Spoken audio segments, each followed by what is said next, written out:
Good job. How many of you have gotten your mom a gift already? No, your love and compassion count for nothing. Nothing. Listen, didn't you get your mom a card already? Okay. Okay, so next Sunday is Mother's Day, and your mamas, for some reason, love you guys and want to spend time with you. So next week, there's no SRSM, and you guys get to just spend the day with your mommies, loving on them. Okay, we're going to show you a video that introduces this new series.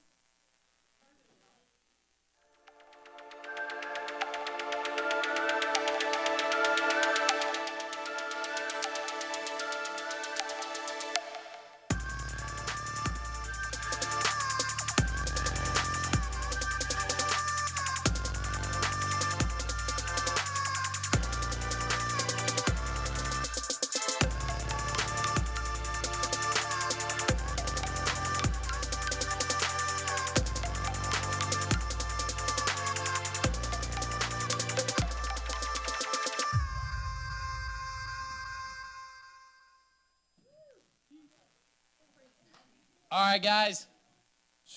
This is going to be an awesome series for the next 4 weeks, I think it is. Right, Hannah? Sweet. 3 weeks, I'm sorry. Hey, so we have an amazing speaker tonight. She's my girlfriend. Her name is Hannah Durkee. She is beautiful, but I need everybody to do me 2 favors. I need everybody to make sure they do not go on their phones, and I need to make sure everybody does not get up and walk around for the next, 10 to 15 minutes. So really pay attention to what Hannah has to say tonight. She is such an amazing speaker, way better than anybody I've ever heard. She brings so much heart. So please, everybody, make some noise for Hannah Durkee. Yeah. What's up, guys? That hyped me up way too much. You guys are all going to be pretty disappointed now. Dang it, this has a password on it. I'm going to be talking about underrated. So you guys have probably heard the word underrated before, yeah? Well, you guys maybe have heard the word overrated more, right? Okay, well, I have some pretty strong opinions, and I believe they are 100% right, well, basically. And we are going to do a little thing to see who else agrees with me and who else is right. And so this side is going to be if you agree with me, so I'm going to have everyone stand to their feet. And this side is going to be if you don't agree with me. So I have a list of different things that I believe are overrated or underrated, and so we are going to get to it. So if you agree they're overrated, go here. Yeah, you guys get it? Yeah. Okay, let's see the first one. Okay, Krispy Kreme donuts. Let me explain my opinion on this. So, Krispy Kreme donuts. Okay, these ones, yeah, they're good, hot out of the oven, fresh. I agree. But that sprinkle one and the jelly one and all of those are so overrated. They just need to get rid of them. And so if you agree they are just so overrated, come on over to the right side. Yeah. Thank you, guys. I like you. I mean, we can just agree to disagree, people. I believe you, Cal. Okay, let's see the next one. Okay, Chipotle is so overrated. Okay, and let me just say, everyone standing on this side, you're just saying you want E. coli. That's what you're saying. I'm just saying. So, all of us, we can go to lunch together sometime. All right, if I made you guys mad with this overrated opinion, I'm pretty sure everyone's going to blow their heads off with my opinion on this one. Another thing that's overrated is Endgame. I said it. I put it out on the table right now. I mean, come on. They've been hyping up this movie for months. I've seen the whole movie. There's no way a superhero movie can ever compare to the hype that it is. I mean, so crazy how Caillou died. I will say Captain America is underrated, though. That's my guy, favorite superhero. Okay, let's go to some Captain America for sure. Okay, underrated. It says, want to go out on a date around 10, and she goes, at night? So I'm saying going to bed early is so underrated. If you agree with me, go over here. Because everyone says, oh, I love sleep. But then you guys are all the ones on Netflix binging until 3 a.m. And so, like, I go to bed, like, super early, like, every night. Like, 10 p.m.'s late for me. That's pretty underrated. Let's see another one. So if you agree that it's underrated, let me explain to you guys. Underrated means that you think it should have more hype than it actually does. Okay, so let me explain this. So this, like, this, like, black tea, well, that's actually the bottom of the pool, and I believe that swimming is super underrated because who thinks that looks fun? Most people probably wouldn't think that's fun, but I love it. Like, I can do that for hours, just stare at that black line. This is if you agree with me. If you agree that it's underrated, come on over here. Let's go to PDAC sometime and swim it up together. Okay. Last one, or a couple more. Okay. The most underrated movie on the planet, Shark Tale. I mean, come on. Where's our Shark Tale fans at? Yes, my people. Okay, first of all, this is Carter's celebrity crush. But let me just say, do you guys want to hear the most underrated part about this movie? Yeah. Okay, yeah, the car wash scene is cool, but come on, these two guys, can we clap it up for those two guys? They are, like, the coolest people. Like, I want to be their friend. I want to be a roasted, like, jellyfish now. Like, that's my goals. Yeah, exactly. That's Aiden and David.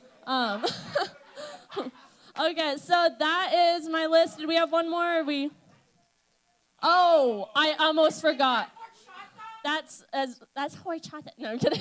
That's horchata right there. I say it like a white girl, but I love it like a Mexican. And I love horchata. It's so underrated. Yeah. So if you like horchata and you agree that it needs more hype, come on over here.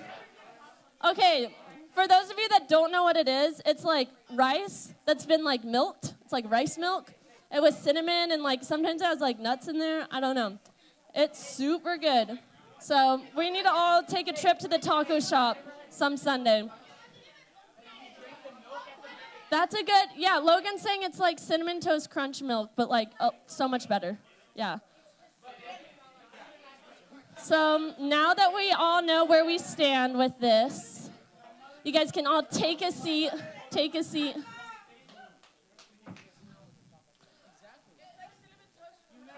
Mom, what's the password to this? It keeps on turning off. Oh, you don't? Okay, I'll use my phone. No, it's okay. Okay, so those are some things. Those are my opinions. You can leave them or take them, but if you take them, you're right. And we all like being right. But there was a time, as fun as all this is, there was a time that I underrated my faith. And so this was a few years ago, probably 8th grade, freshman year, and I was at summer camp, and that camp is so awesome. Who's going to summer camp this year? I love you, I love you, I love you. I love all you guys, because summer camp is super fun, and if you're not going, I really want you to go. If there's a way, I don't know, but I will make a way for you to go. But I was at summer camp this year, or back in 8th or 9th grade, and we had some pretty cool speakers. And when you're at camp, for those that have never been, it's like you experience like the highs of Jesus, and then you experience like the lows of all the drama in the youth group. And so you always experience those two sides. And it was night 3. Night 3 is infamous for being the night everyone cries. Everyone like loves Jesus a lot. It is just like where you feel connected. And the speaker there, he was really good, and he was talking about how, to be connected with Jesus, and I wanted that so bad. And I was watching people all around me, like, raise their hands up in worship and cry, and just, like, you could see on their faces and in their hearts how connected they were with God. And I really wanted that too. But I just wasn't feeling it, And I kept on wanting to feel it, and I kept on wanting to be there. I was like, I want Jesus in my heart, like, there with me. I want to experience him on this whole new level that I see everyone else doing.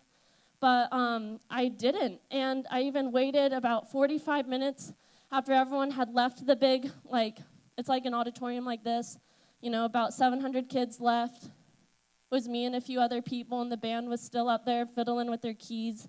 And I remember sitting there on a chair with my hands, my head in my hands, just totally underrating my faith, saying, why is my faith not as strong as everyone else in this room? Why do they all seem to have it together, and why does it seem like they're so much more connected with God? And so I really started to underrate my faith. And some of you guys have also probably felt underrated, maybe by your parents. Who has ever felt kind of underrated by their parents? Like they're just not listening to you.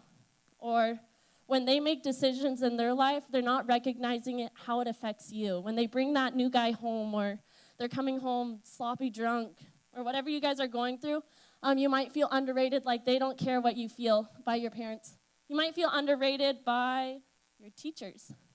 Yeah, I hear some amen. No. Preach. Yeah. And so when you're there struggling with geometry or calc or chemistry or whatever you have, and you're asking all these questions and you're trying to get tutoring, and it's just like they're like, idiot. Like they're not listening to you. They're disrespecting you in class when, even though you're trying your best, they act like you're second class just because you're 13 or 17. You guys might also feel underrated by your coaches. So who's on a team in here? Oh, we got a few. Maybe you play music, like your band instructor. I don't know. Yeah, is that a thing? And so you might feel underrated by your coaches a little bit, that they don't see the potential that you have, or even that they don't see the potential as a person that you have. And they're not only saying you need to do better on the court, but they start taking these personal remarks at you that just aren't cool. And you might feel underrated by your coaches, or you might just feel underrated by society in general. And we look onto like Netflix and all of our TV shows, and the typical family model in TV shows is there's like mom and dad, maybe they're together, maybe they're not. And then you got like the cute little kids, that everyone's like, oh, when they come on. And then you got like the teenager. And it's never like this pulled together person. You're not like, that teenager is like cool and like they got their life together. It's always like some hot mess of a person that's out there sleeping, doing drugs, whatever teenagers do in Hollywood's mind or in their expectations of teenagers. And so maybe you feel underrated by that, saying, is that all I have? So those are maybe just some examples that you'll feel underrated by. Well, the Bible, there was this guy named Paul. Can you say Paul? He was this epic missionary. Like, he was probably, like, the best, like, he was legendary. He was, like, the super cool missionary. And he knew this guy named Timothy. And Timothy was younger than him. And so one day in a letter he sent to Timothy, there it is. Don't let anyone look down on you because you are young, but set an example for the believers in speech, in conduct, in love, in faith, and purity. Can you guys say that last part? In speech, in conduct, in love, in faith, in purity.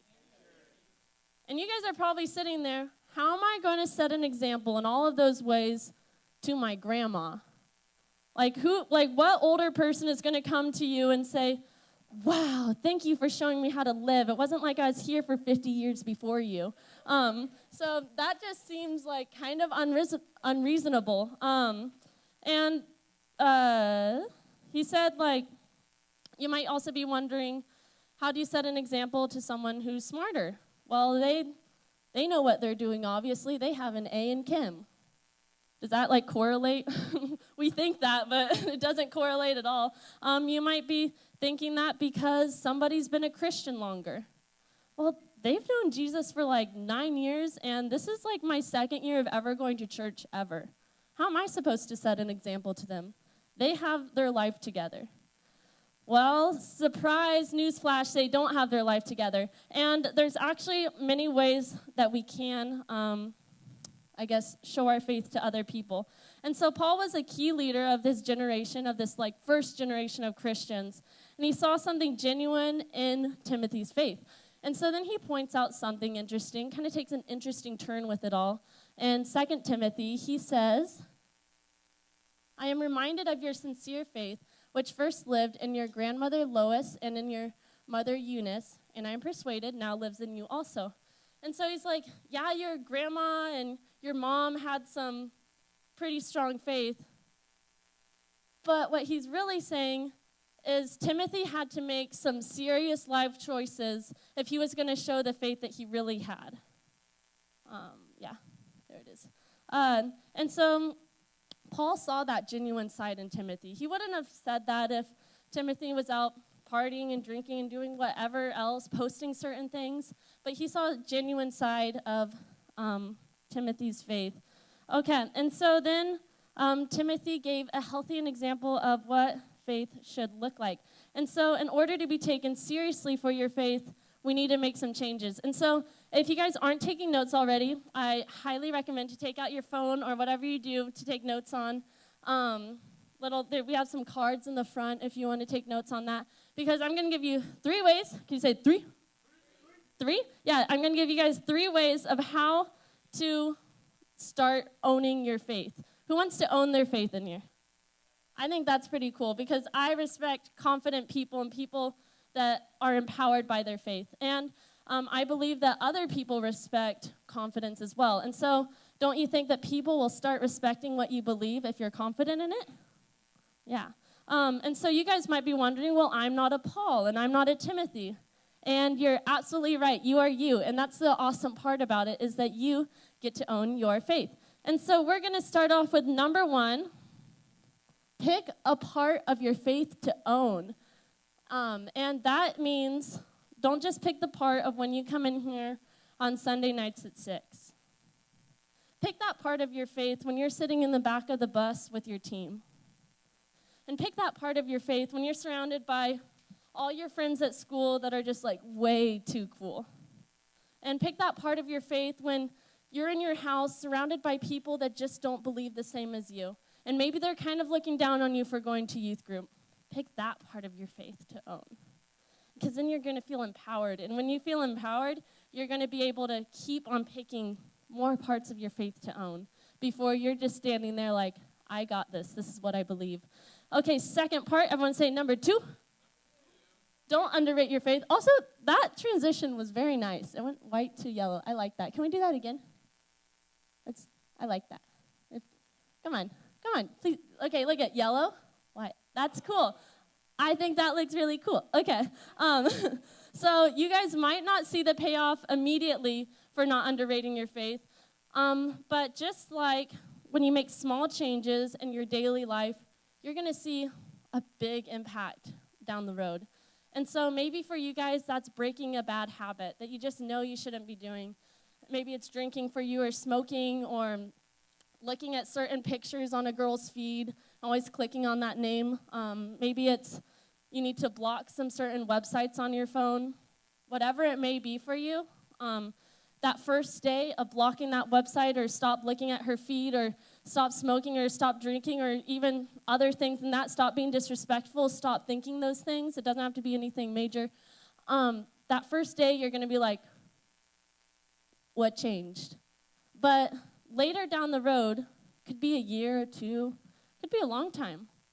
But throughout that time, you're going to see major changes, and you're going to see your life just totally flourish. I've learned that from experience, that when I've decided to stop thinking so negatively, and it's really hard for me because I'll put on this like positive, outlook on life, but on the inside I was like, oh, that's awful. And so that's kind of my natural tendency to go back to, but when I actually decide, I start to see some pretty cool changes. And so just like when you put a penny in a jar, that first day it's like nothing's in the jar, but 365 days later, you got a jar full of pennies. And that's $3.65. Payoff is huge. No. Okay, and so then the third one, number 3, is don't let people look down on you. I want to empower you guys that, people are probably going to underrate you as a person or who you are in your faith or any of that. And I felt it in my own life. I've had teachers tell me the career path that you want to do just doesn't make sense. Why are you choosing to do that if you want to be a mom also? And these are coming from professors in my life. And for those that don't know, I want to be a lawyer, but I also want to have a family. And in my life have told me, well, as a woman, your only way to tell people about Jesus is by having as many kids as you can. I was like, what? So that is not true for anyone that's told you that.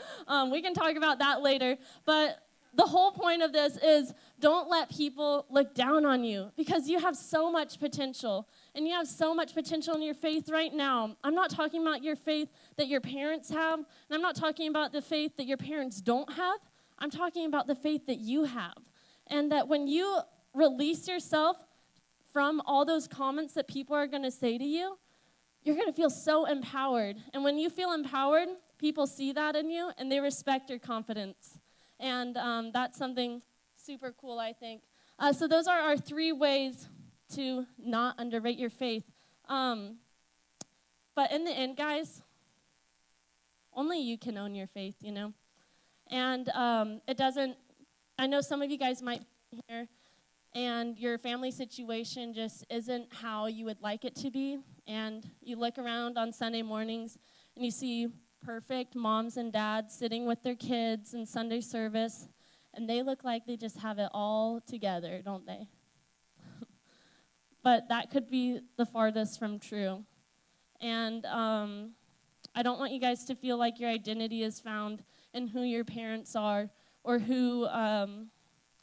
what school you go to or what team you're on. Oh, I'm on varsity. I'm on JV as a freshman. I don't, you know, wow, no, I'm kidding. I don't want you guys to find identity in any of that. I would love it if we could all just find our identity in the one thing that really matters, and the one person that really matters in our life, even when everyone else underrates us and fails us in our life. I want us to put our identity in Jesus. Who wants that in their life? I know I do. So we are going to pray out if you want that as your identity in your heart. Okay. Dear Jesus, thank you so much for allowing us to all come here today and learn more about you. And we just pray to feel empowered by your word and to feel empowered by you, that when we're put in tough situations, that we're able to own our faith, not own our parents' faith or somebody else's or even our youth pastor's faith, but that we're able to own it for ourselves when we're in those situations when people around us don't know you. And we just pray that if we don't have a faith in you yet, and we want that faith, that we open ourselves up to you, dear Jesus. And so I'm going to say a prayer, and without any eyes looking around and heads all bowed, just for people's privacy, if you want that faith in your life, and if you want to feel empowered by Jesus on your school campus and in your home, we're going to say this prayer together. And so, dear Jesus, we pray that we're able to feel empowered. Not empowered by who's around us at the time. And not empowered by who likes us, or who thinks we're cool. But we look for our empowerment from only you. And that we look for our self-worth from only you, Jesus. And we thank you for loving us unconditionally every day of our lives. In Jesus' name, amen. All right, guys, I am so happy for all of you that have felt empowered by Jesus right now. And if we're going to get to talk more about it in small groups, and so our small group locations are going to be middle school girls. You guys like that? Where are you guys at? That room? Okay, so if Emma can stand up, if you're a middle school girl, please follow Emma. Calvin, middle school girls are going, no. Middle school guys, you guys can go over to this corner, that back corner for the auditorium. Okay, and we're going to do something differently for those with